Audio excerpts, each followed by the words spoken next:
शेती माझी प्रयोगशाळा या यूट्यूब चॅनलमध्ये मी आपलं स्वागत करतो. या चॅनलवर आपण नवीन असाल तर या चॅनलला सबस्क्राईब करा. या चॅनलचे नवनवीन व्हिडिओ पाहण्यासाठी बेल आयकॉन नक्की दाबा. आपणास व्हिडिओ आवडल्यास लाईक आणि शेअर अवश्य करा. नमस्कार, मी डॉक्टर मच्छिंद्र बांगर महाराष्ट्रातील देशातील हवामान परिस्थिती संदर्भात ताजा अंदाज देणार आहे. आपल्याला माहिती आहे की सध्या GFS मॉडेल असेल, ECMW मॉडेल असेल किंवा आयकॉन मॉडेल असेल, यामध्ये 3 मॉडेल आपण महत्त्वाचे मानतो. यामध्ये आयकॉन मॉडेलचा अंदाज हा महाराष्ट्रासाठी यावर्षीच्या पॅटर्ननुसार अधिक जवळचा ठरतोय आणि त्यानुसार अंदाज बनतोय हे आमच्या आता लक्षात आलंय. बंगालच्या उपसागरात तयार झालेलं कमी दाबाचं क्षेत्र हे तसं आता विरून गेलं आहे. मात्र तरी देखील स्थानिक क्षेत्राचं प्रभाव अजून महाराष्ट्रामध्ये, किनारपट्टी राज्यांमध्ये कर्नाटक, केरळ, तामिळनाडू, आंध्र प्रदेश, ओरिसा, तेलंगणा, छत्तीसगड दक्षिण आणि मध्य प्रदेश पूर्व तसंच महाराष्ट्रामध्ये जाणवत आहे. तर त्या संदर्भातला अंदाज आपण समजून घेऊन नंतर आपण सध्या लानिनाची करंट सिच्युएशन काय आहे, आयोडीची करंट सिच्युएशन काय आहे, त्यामुळे मान्सूनवर काय परिणाम होऊ शकतो आणि त्याहीपेक्षा महत्त्वाचं म्हणजे मान्सूनच्या 4 महिन्यामध्ये लाँग रेंजचे अंदाज मॉडेल काय सांगतायत तेही आपण बघणार आहोत. त्यामुळे अतिशय महत्त्वाचा व्हिडिओ आहे. आता आपण सुरुवातीला असं बघूयात की मान्सून संदर्भात जे काही घटक मान्सूनवर परिणाम करणार आहेत त्या संदर्भामध्ये नेमकी काय घटना घडणार आहे. तर आता आपल्याला असं दिसतंय की आयोडी पॉझिटिव्ह राहण्याची शक्यता आहे. आपल्याला हा 15 फेब्रुवारीला आलेला अंदाज आहे. जरी इथे ऑक्टोबर 25 पासूनचा अंदाज दिला असला तरी त्या पुढे अंदाज सरकलेला असतो आणि आत्ताच्या करंट सिच्युएशननुसार आता आयोडी हा पॉझिटिव्ह साईडला सरकण्याची शक्यता आहे. त्यामुळे मान्सूनच्या कालावधीमध्ये सुद्धा एकूण असा अंदाज आहे की आयोडी पॉझिटिव्ह राहील. साधारणपणे आपण या ग्राफच्या नुसार सुद्धा आयोडीचं मॉडेल बेस प्रोबॅबिलिटीज बघू शकतो.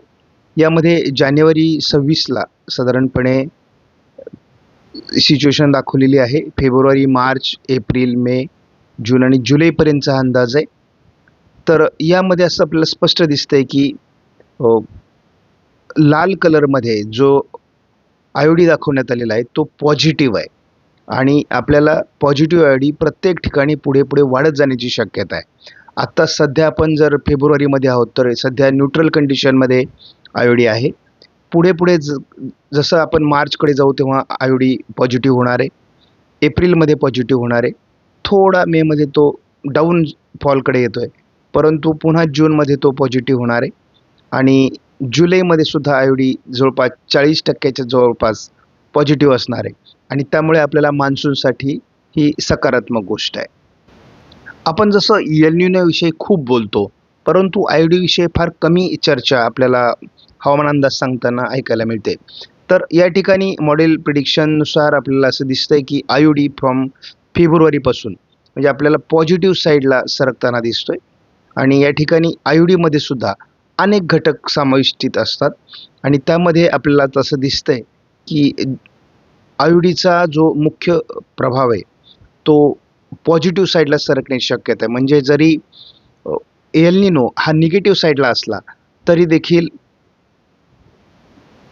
आयोडी हा पॉझिटिव्ह साईडला असण्याची शक्यता आहे. त्यामुळे मान्सूनमध्ये आपल्याला फेरबदल दिसतील आणि याचा मुख्य फायदा आपल्याला असा होईल की अरबी समुद्र आणि बंगालच्या उपसागरामध्ये काही सिस्टम विकसित होतील आणि ज्या भारताला चांगल्यापैकी पाऊस देऊ शकतील. म्हणजे आपल्याला जो काही दुष्काळाची भीती दाखवली जाते तर त्या दुष्काळापासून आपण वाचणार आहोत. आता ENSO मॉडेल प्रिडिक्शन पण महत्त्वाचं आहे. हे पण फेब्रुवारीचं प्रिडिक्शन आहे.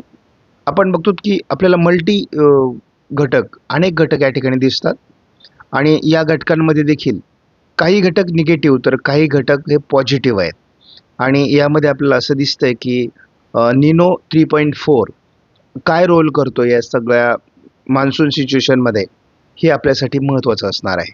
आणि एकूणच असं दिसतंय की एल निनो कंडिशन तीव्र होईल तर आयोडी पॉझिटिव्ह होईल. आता नोवाने प्रसिद्ध केलेल्या एल निनो संदर्भातला आपण हा अंदाज बघतो. यामध्ये आपल्याला रेड कलरमध्ये एल निनो तर ब्ल्यू कलरमध्ये लानिना दाखवलेला आहे. तर राखाडी कलरमध्ये आपल्याला न्यूट्रल कंडिशन दाखवलेली आहे. सध्या आपण जर जानेवारी, फेब्रुवारी, मार्च बघितलं तर आपल्याला लानिना आहे, न्यूट्रल कंडिशन कमी आहे. मात्र आपल्याला पुढे असं दिसतंय की न्यूट्रल कंडिशन थोडी वाढलेली आहे आणि लानिनासुद्धा बऱ्यापैकी कमी झालेला आहे. मार्च, एप्रिल, मेमध्ये आपल्याला साधारणपणे असं दिसतंय की अतिशय कमी म्हणजे 10% दरम्यान आपल्याला लानिना आलेला आहे आणि न्यूट्रल कंडिशन मात्र 90% वर पोहोचलेली आहे. तेच आपण जर आपल्याला एप्रिल, मे, जूनमध्ये बघितलं तर आपल्याला या ठिकाणी एल निनो फार प्रभावी नाही, लानिना फार प्रभावी नाही, परंतु न्यूट्रल कंडिशन ही आपली जवळपास 90च्या वरती आहे. मात्र आपण मे, जून, जुलै यामध्ये जो मधला महिना आहे जून, हा जनरली तो महिना आहे असं आपण गृहीत धरायचं. तर यामध्ये सुद्धा म्हणजे जूनमध्ये न्यूट्रल कंडिशन अधिक काळ राहील म्हणजे अधिक प्रभावी राहील असं दिसतंय. जून, जुलै, ऑगस्टमध्ये सुद्धा तसा जुलै महिनासुद्धा न्यूट्रल कंडिशनकडेच वळलेला आहे. मात्र आपण जेव्हा जुलै, ऑगस्ट, सप्टेंबरकडे जातो तेव्हा मात्र आपल्याला लानिना हा 50% क्रॉस होतोय आणि याचा अर्थ ऑगस्ट, सप्टेंबर, ऑक्टोबरमध्ये एल निनो हा जवळपास 60% वर पोहोचणार आहे. याचा अर्थ असा होतो की मग सप्टेंबर, ऑक्टोबर, नोव्हेंबर हे महिने तसे आपल्याला पुढे फार महत्त्वाचे नाही आहेत, परंतु ऑगस्ट, सप्टेंबर, ऑक्टोबरपर्यंत जर 60% एल निनो जाणार असेल तर आपल्याला परतीच्या पावसाचा फटका बसणार आहे.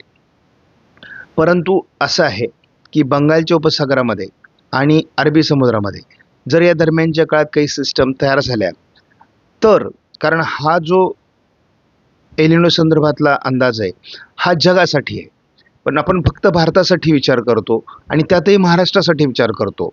त्यामुळे आपल्याला ही एक गोष्ट लक्षात ठेवायची आहे की महाराष्ट्रामध्ये आपल्याला सरासरीच्या जवळपास पाऊस पडण्याचा आपण अंदाज दिलेला आहे 26 जानेवारीला आणि तो अजून कायम आहे.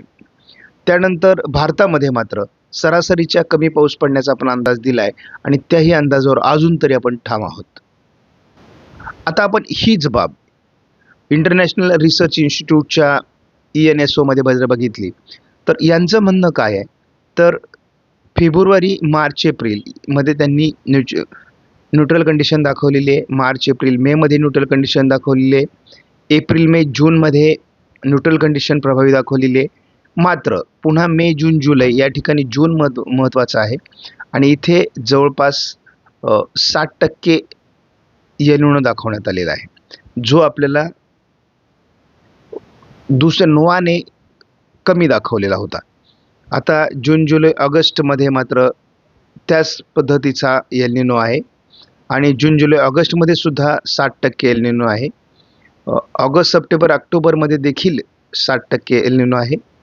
तो थोडा कमी जास्त जरी झाला तरी अजून जसं जसं आपण मान्सूनकडे पुढे जाऊ तसे 15 दिवसाने हे चार्ट बदलतात, बार बदलतात, त्यामुळे यामध्ये आणखी बदल होणार आहेत. कधी ते निगेटिव्ह साईडला झुकू शकतात, पॉझिटिव्ह साईडला झुकू शकतात, परंतु आत्ताचा अंदाज जो आहे तो आपल्याला जो मान्सूनचा उत्तर काळ आहे म्हणजे यामध्ये ऑगस्ट, सप्टेंबर आणि ऑक्टोबरमध्ये देखील थोडे वादळी पाऊस होतील आणि त्यामुळे असमान वितरण राहील. पावसाचं प्रमाण सरासरीच्या तुलनेत कमीच राहण्याची शक्यता आहे, परंतु काही कमी दाब वादळं येऊन महाराष्ट्राची पावसाची गरज भागवतील यावर आपण अजून ठाम आहोत. महाराष्ट्रात असमान वितरण झाल्यामुळे काही जिल्हे हे कमी पावसाचे असणार आहेत आणि जनरली ते जिल्हे जे असतात ते पर्जन्यछायेच्या प्रदेशातील असतात. त्यामुळे चारा पाणी जपून वापरा, जेणेकरून आपल्याला या कालावधीमध्ये फार अडचण निर्माण होणार नाही याची काळजी घ्या.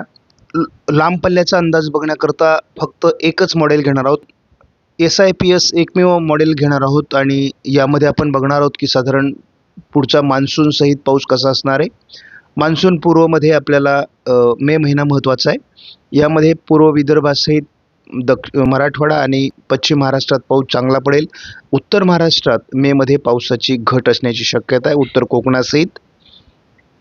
तर आपण असं बघतो की जूनमध्ये मध्य महाराष्ट्र आणि कोकणात चांगल्यापैकी पाऊस होण्याची शक्यता आहे. मराठवाड्यात पश्चिम महाराष्ट्र आणि उत्तर महाराष्ट्रातही मध्यम स्वरूपाचा पाऊस असेल. पूर्व विदर्भात पाऊस कमी राहण्याची शक्यता आहे. मात्र आपण असं बघतो की जुलैमध्ये पूर्व विदर्भ, उत्तर महाराष्ट्र, कोकण भरपूर पाऊस होणार आहे. मात्र थोडं दक्षिण मराठवाडा आणि पश्चिम महाराष्ट्रात पावसाची घट असू शकते. त्या तुलनेत आपण असं बघितलं तर ऑगस्टमध्ये सुद्धा पश्चिम महाराष्ट्र, दक्षिण कोकणात पावसाची घट राहील. मध्य महाराष्ट्रातही थोडी पावसाची घट राहू शकते. दक्षिण मराठवाड्यामध्ये पावसाची घट राहू शकते. उत्तर कोकण, उत्तर महाराष्ट्र, उत्तर मराठवाडा आणि पूर्व विदर्भात वातावरण चांगलं असणार आहे. त्यानंतर आपण असं बघतो की सप्टेंबर महिना हा शेवटचा, विदर्भामध्ये चांगला पाऊस, पूर्व विदर्भात त्यात आणखी उत्तम पाऊस राहील. मराठवाड्यातही मध्यम स्वरूपाचा पाऊस राहणार आहे. इथेही पश्चिम महाराष्ट्रात पावसाची घट आहे. ह्या एकमेव मॉडेलला आपण यासाठी दाखवलेलं आहे की हे एकमेव मॉडेल आपल्याला असं आहे की याच्यावर आपला 5 वर्षाचा रिसर्च आहे. 5 वर्ष आपण अभ्यास केलेला आहे आणि ह्या मॉडेलनुसारच मान्सूनचा बराच प्रवास असतो असा आपला अनुभव आहे.